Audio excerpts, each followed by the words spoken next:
ሰላም ክቡራት ተኸታተልቲ ታሪክ ቅዱሳን ዩቲዩብ ቻነል እዚ መንፈሳዊ ታሪክ ዝንዓቢ ሼር ላይክ ኮመንት ሰብስክራይብ ብምግባር ኣናዘሪቱም ኣብ ቦታኹም ክትከትፉልና ብትሕትና እናተማሕፀና ሎማዓንቲ ንሪኦ ብዛዕባ ኣፀላልያ ናይ መዝሙር ዳዊት ክኸውን መዝሙር ዳዊት ግብሪ ናይ ጻድቃንን ሓጢኣንን ናይ ዳዊት መዝሙር እቲ ብምኽሪ ረሲኣን ዘይከደ ሰብ ብፁዕ እዩ ኣብ መገዲ ኃጢኣን ከዓ ደው ዘይበለ ኣብ ወንበር መላገፅቲ ዘይተቐመጠ ግናኸ ሕጊ እግዚኣብሔር መቓሉ ዝኾነሉ ንሕጉ እውን ለይትን መዓልትን ዘንብብ ንሱ ድማ ከምታ ኣብ ደረት ማይ ዝተተኽለት ተኽሊ በብግዚኡ ፍሬኣ እትህብ ቆፅላ እውን ዘይትረግፍ ይኸውን ዝጀመሮ ኩሉ እውን ይፍጸም ኃጢኣን ግና ቆምኡ ኣይኮኑን ግናኸ እንፋስ ካብ ገጽ ምድሪ ንሓመድ ከም ዝጸርጎ ስለዚ እቶም ክፉኣት ኃጢአተኞች ካብ ፍርዲ ኣይተነሱን እዮም ኃጢኣን ድማ ብምኽሪ ጻድቃን ኣይኮኑን እግዚኣብሔር መንገዲ ጻድቃን ይፈልጥ እዩ እሞ መንገዲ ክፉኣት ሰባት ግና ክትጠፍእ እያ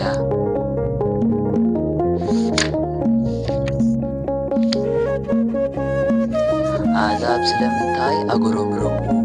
ህዝቡኸ ስለምንታይ ኮንቱ ተዛረቡ ነገሥታት ምድሪ ብጽልኢ ንምንታይ ተላዕሉ እቶም ኣሕሎምከ ክንስኦም ንምንታይ ተኣከቡ ኣብ ልዕሊ እግዚኣብሔር ቅቡኡን መሰሪኦም ካባና ንበትኽ ኣርዕቶም ንበትኽ ካባና ነርሕቕ ኣብ ሰማይ ዝነብር ባዕሉ ዝሕቆም እዩ እግዚኣብሔር ከዓ ንዓዓቶም ይህላግጸሎም ብቁጥዑ ምስ ተዛረቦም ብመዓቱ ክውኾም እዩ ኣነ ኣብ ልዕሊኦም ንጉስ ኮይነ ተሸምኩ ኣብ ጽዮን ኣብ ልዕሊ ደብረ መቕደሱ ትእዛዝ እግዚኣብሔር ምእንቲ ክነግር እግዚኣብሔር ንስኻ ወደይ ኢኻ በለኒ ኣነ ድማ ሎሚ ወለድኩኻ ለምነኒ እሞ ኣሕዛብካ ንርስትኻ ክህበካ እየ ግዝኣትካ ድማ ክሳዕ ጫፍ ምድሪ ብበትሪ ሓጺን ክትሕልዎም ኢኻ ሰራሕ ዕትሮ ድማ ክትቅጥቅጦም ኢኻ ሕጂ እውን ኣቱም ነገሥታት ልቢ ግበሩ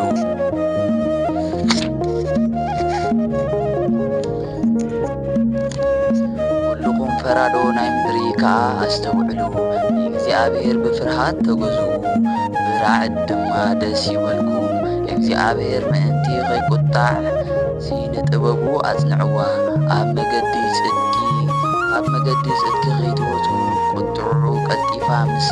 ተቓጸለት እቶም ብኡ ዝኣምኑ ኩሎም ዝተመስገኑ እዮም ኦ ጐይታይ ዘጨንቑንስ ክንደይኮን ይበዝሉ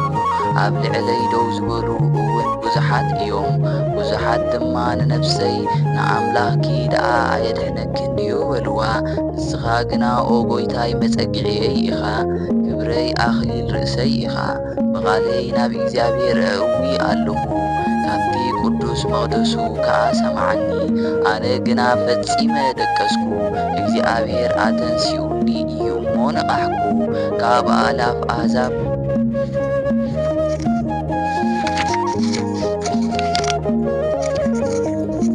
ምስ ከበቡኒ ምስ ተላዓልኩን ኣይፈርህን ኦ ጐይታይ ተንስ እሞ ኣድሕነኒ እቶም ብኾንቱ ዝጸልኡኒ ኩሎም ንስኻ ቀዘፍካዮም ኢኻ እሞ ኣስናን ኃጢኣን ሰበርካ ድኅነት እግዚኣብሔር በረኸትካ ናብ ልዕሊ ሕዝብኻ እዩ እግዚኣብሔር ምስ ጸዋዕኽዎ ልመናይ ሰማዕኒ ኣብ ጭንቀተይ ድማ ኣናገፈኒ ይቕረ በለለይ ጸሎተይ ከዓ ሰምዐ ኣቱም ደቂ ሰባት ክሳዕ መዓስ ኢኹም ልብኹም እተጽንዑ ስለምንታይ ኮንቱ ነገር ተፍቅሩ ሓሶትከ ንምንታይ ትደልዩ እግዚኣብሔር ብጽድቁ ከም ዝተመስገነ ፍለጡ እግዚኣብሔር ናብኡ ምስ ለመንኩ ክሰምዓኒ እዩ ተቖጥዑ ግናኸ ኣይትበድሉ ኣብ መደቀሲኹም ከለኹም ብልብኹም ዝሓሰብኩሞ ዘክሩ መስዋዕቲ ጽድቂ ሰዉ ብእግዚኣብሔር ከዓ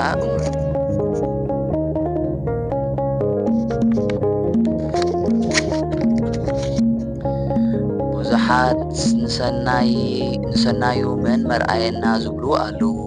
ኦ ጐይታይ ብርሃን ገጽካ ኣባና ተፈልጠ ኣብ ልብና ሓጎስ ኣሕደርካልና ካብ ፍረ ስርናይ ወይንን ዘይትን ኣዝዩ በዝሐ ብኡ ድማ ብሰላም እድቅስ ትኽስ እብልን ኣለኹ ኦ ጎይታይ ንስኻ ብተስፋኻ ኣሕዲርካኒ ኢኻ እሞ ጎይታይ ንቓለይ ስማዕ ንብኽያተይ ድማ ኣስተውዕል ቃል ልመናይ ጽምብል ንጉሰይ ንኣምላኸይ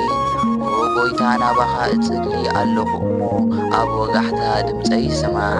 ኣንጊየ ኣብ ቅድሜኻ ደው እብልን እግለጽን ንዓመፅ እትፈቱ ኣምላኽ ኣይኮንካን እሞ ክፉኣት ምሳኻ ኣይሓድሩን እዮም ዓመፀኛታት ኣብ ቅድሚ ዓይንኻ ኣይነብሩን ጎይታይ ንኹሎም ገበርቲ ዓመፅ ጸላእኻ ሓሶት ንዝገብሩ ኩሎም ክተጥፍኦም ኢኻ ደም ዘፍስስን መታለሊ ሰብ እግዚኣብሔር ይጽየፎ እዩ ኣነ ግና ብብዝሒ ምሕረትካ ናብ ቤትካ ክኣቱ እየ ንዓኻ ብምፍራህ ከዓ ኣብ ኣዳራሽ መቕደስካ ክሰግድ እየ ጎይታ ብጽድቅኻ ምርሓኒ ስለ ጸላእተይን መንገደይን ኣብ ቅድሜኻ ኣቕንብ ኣብ ኣፎም ሓቂ የለን እሞ ልቦም ኮንቱ እዩ ጎረሮኦም ከምቲ ዝተኸፍተ መቓብር እዩ ብመልሓሶም ይታለሉ ጎይታይ ፍረደሎም ብውጥቀቶም ይውደቑ ብብዝሒ ክፍኣቶም ከዓ ስጎጎም ጎይታይ ኣምሪሮምኻ እዮም እሞ እቶም በኣኻ ዝውከሉ ኩሎም ደስ ይበሎም ሓዲርካዮም ኢኻ እሞ ንዘለዓለም ደስ ይበሎም እቶም ንስምካ ዘፍቅሩ ኩሎም በኣኻ ይመክሑ ንስኻ ንጻድቕ ትባርኹ ኢኻ እሞ ጎይታይ ከም ስሙር ኪናት ጋረድካና ጎይታይ ብቁጣዓኻ ኣይትቕዘፈኒ ብመዓድካ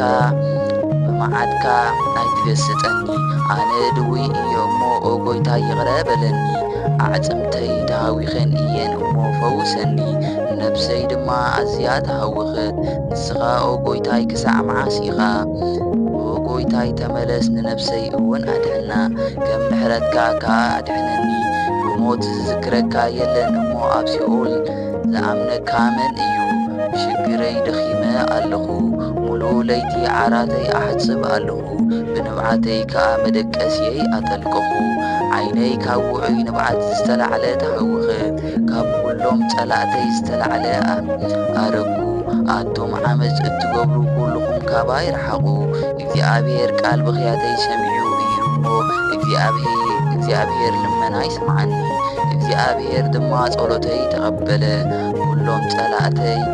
ይሕፈሩን ይዋረዱን ንድሕሪኦም ይመለሱ ቀልጢፎም ድማ ይሕፈሩ ኣምላኸይ በኣኻ ኣሚነ ኣለኹ እሞ ኣይትግደፈኒ ካብቶም ዝኸቡኒ ኩሎም ፈጺምካ ድሕነኒ